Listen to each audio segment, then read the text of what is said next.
Hi, magandang tanghali po sa lahat ng viewers at mga manunod na itong aking Facebook live. No?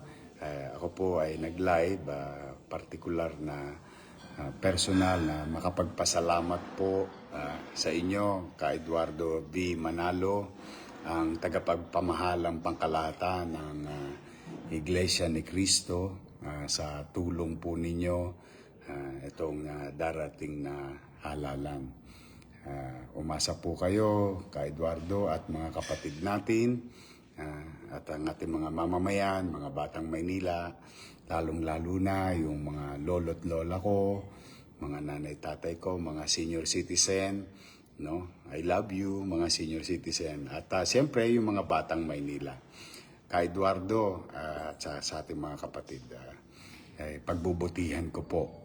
May awa ang Diyos, mapagtagumpayan ko ang laban na ito, 10 ng aking mga kasama sa Yormes Choice, kasama ang ating Vice Mayor na si Chichi Atienza, at pagbubutihan po namin maglingkod sa ating kapwa. At pumanatag kayo, ka Eduardo, na patuloy kong ipatutupad ang pagkakapantay-pantay dito sa lungsod ng Maynila ng pamamahayag ng mga batas at programa para sa lahat ng tao na nasasakupan natin sa lungsod.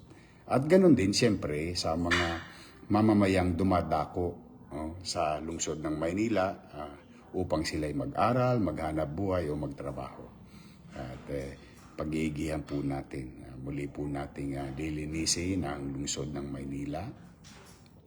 At siyempre, ibabalik natin ang kapanatagan ng pamumuhay sa Maynila. The peace and order situation, the cleanliness and orderliness of our city, the capital of the country.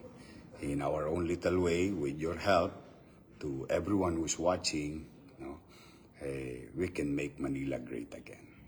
Muli po, ka Eduardo B. Manalo, ang ating tagapamahalang pangkalahatan sa buong Pilipinas at buong mundo. At sa mga kapatid natin sa Iglesia ni Cristo, sa mga batang Maynila, sa ating mga minamahal na lolo't lola, sana po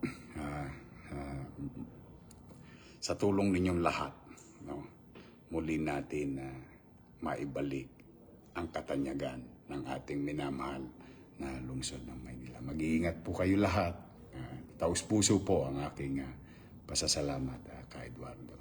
Muli, sa inyo mga batang Maynila, kita-kita tayo sa Gidli.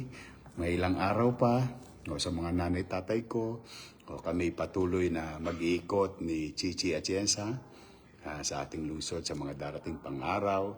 At sa atin ng mga supporters din, maraming salamat sa inyo.